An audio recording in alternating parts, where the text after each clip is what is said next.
Good morning. आप सभी का मेरे यूट्यूब चैनल पर स्वागत है। मैं आज आपको खरबूजे की संपूर्ण जानकारी देती हूँ। इसके उन्नत किस्में और किस तरह से इसको ग्रो करना चाहिए, किस तरह से इसकी बॉडी की केयर करनी चाहिए, वो संपूर्ण जानकारी दे रही हूँ इसकी वीडियो के अंदर। ये देख सकते हो, ये खरबूजे दिखने में कितने अट्रैक्टिव है और खाने में भी लाजवाब होते हैं। इनकी खुशबू भी बहुत अच्छी आती है और ये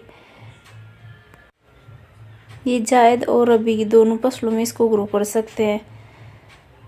पहले सर्दियों में नहीं आते थे, लेकिन आजकल सर्दी, गर्मी, बरसात प्रत्येक सीज़न में इसको उगाया जाता है और प्रत्येक सीज़न में इससे अच्छी पैदावार भी ली जाती है। तो उसके लिए कुछ उन्नत किस्में होते हैं, मैं आज उन्हीं को आपको बताती हूँ कि कौन कौन सी उन्नत किस्में हैं इसकी।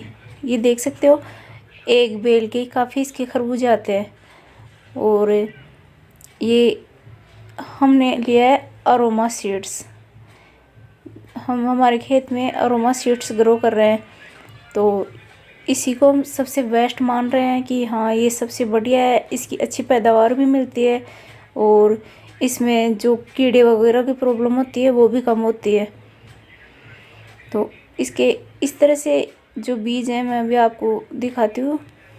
इसके बीज लंबे नुकीले होते हैं और जिसका ये नुकीला मुँह होता है वो मिट्टी की तरफ ग्रो किया जाता है और जो गोल मुँह होता है वो ऊपर रखा जाता है।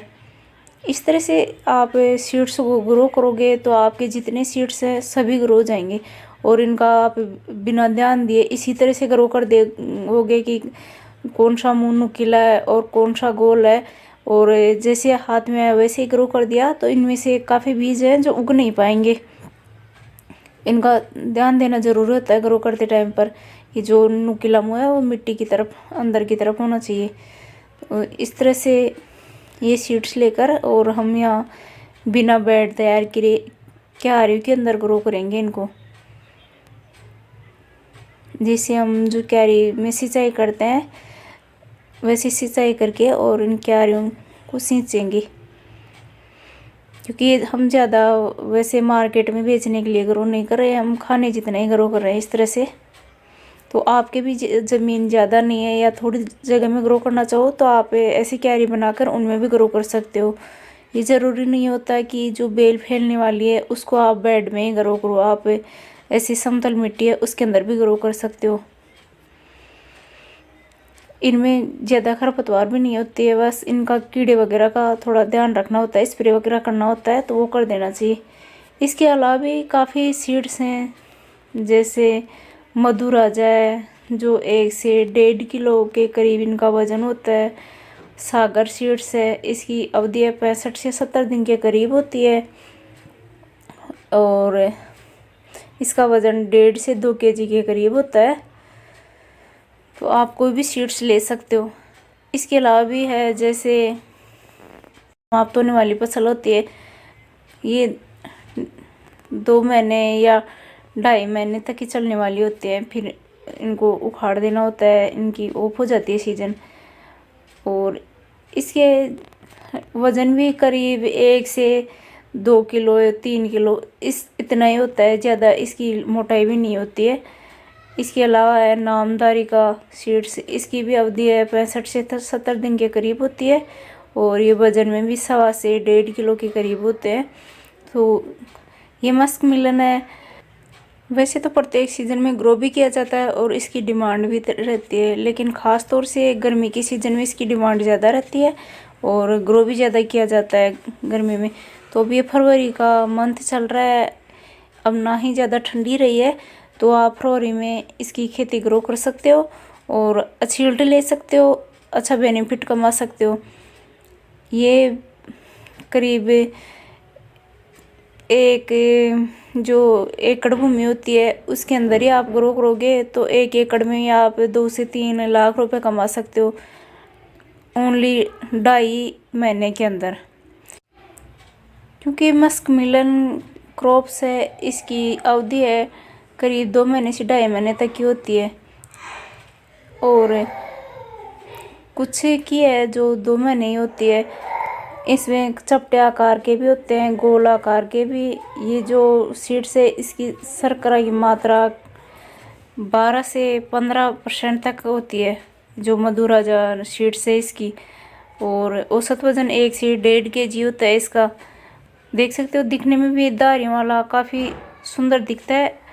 और ये सागर सीड्स है, ये इसकी भी अवधि है 65 से 70 दिन होती है। ये भी करीब 1.5 से 2 kg का होता है। ये अधिक पैदावार देने वाली किस्म है। इसको आप किसी भी सीज़न में ग्रो कर सकते हो, चाहे आपकी सर्दी है, गर्मी है, बरसात है, किसी भी सीज़न में इसको ग्रो किया जा सकता है और अच्छा मुनाफा कमाया जा सकता है, क्योंकि ये प्रत्येक सीज़न को सहने की इसमें क्षमता होती है। सर्दी में, गर्मी में, बरसात में एक को आप प्रत्येक सीज़न में ग्रो कर सकते हो। तो इस तरह से आप भी यदि इसकी अच्छी पैदावार लेना चाहते हो तो इनमें से कोई भी सीड्स खरीद कर और आप अपने जो भी फार्म है उसके अंदर ग्रो कर सकते हो और अच्छा यील्ड ले सकते हो। क्योंकि जब हम खेत में सारी तैयारियां कर लेते हैं, अच्छी सी मिट्टी है उपजाऊ कर लेते हैं, अच्छी उसमें बुआई जुताई करा देते हैं और फिर आगे भी अच्छी केयर करते हैं फसल की, लेकिन सीड्स से उन्नत किस्म का नहीं लेते हैं तो फिर उसके अंदर जैसे इसके जो फल हैं छोटे आए, उनमें ज़्यादा किसी कीड़े वगैरह की प्रॉब्लम हो गई या उनकी अवधि कम रही, वजन कम रहा, ऐसी कुछ भी दिक्कत हुई तो आपका जो मुनाफा मिलने वाला था वो घट जाता है और फिर आपकी जो इसमें लागत थी वो ज़्यादा बढ़ जाती है और पैदावार कम होती है तो आपका काफ़ी लॉस हो जाता है। इसलिए बेनिफिट लेने के लिए ये सभी चीज़ें ज़रूरी होती हैं कि सीड्स भी उन्नत किस्म का लो और जो मिट्टी तैयार करो उसमें अच्छी खाद वगैरह डालो और बुआई जुताई अच्छी करो। और फिर जब आपने ग्रो कर दिए फसल, उसके बाद इसके अंदर फंगिसाइड है, कीटनाशक है, वो टाइम टाइम पे इसमें डालते रहो जिससे आपको अच्छी पैदावार मिले। तो आप ये सीज़न है बाड़ी ग्रो करने का है, जो भी आप वेजिटेबल ग्रो करो उसका बढ़िया सीज़न है। फरवरी चल रही है तो फरवरी सबसे बढ़िया सीज़न होती है। तो आप जो भी वेजिटेबल ग्रो करना चाहते हो वो इस सीज़न में कर सकते हो और अच्छी यील्ड ले सकते हो। तो यदि आपको ये जानकारी मेरी अच्छी लगे तो मेरे वीडियो को लाइक करना, शेयर करना, अभी तक चैनल सब्सक्राइब नहीं किया तो सब्सक्राइब ज़रूर करना, बेल आइकन प्रेस ज़रूर करना जिससे आपको मेरे नए वीडियो की नोटिफिकेशन मिल सके। और मेरा वीडियो है शुरू से एंड तक देखने के लिए थैंक यू। और ये जो सीड्स हैं इनमें से आप कोई भी सीड्स ले सकते हो और जैसे आपके कोई भी नज़दीक शॉप है ये इसकी सीड्स वगैरह या इसकी दवाई वगैरह की, तो उनसे आप ज़रूर सलाह लिया करो, क्योंकि वो आपका फील्ड है उसके अंदर आपकी मिट्टी के अंदर कौन सी फसल अच्छी उपज देने वाली है वो सीड्स ही ज़रूर खरीदना चाहिए, क्योंकि अलग अलग मिट्टी में अलग अलग सीड्स अच्छी पैदावार दे सकता है। एक सीड्स है एक जगह लॉस दे सकता है और एक जगह बेनिफिट।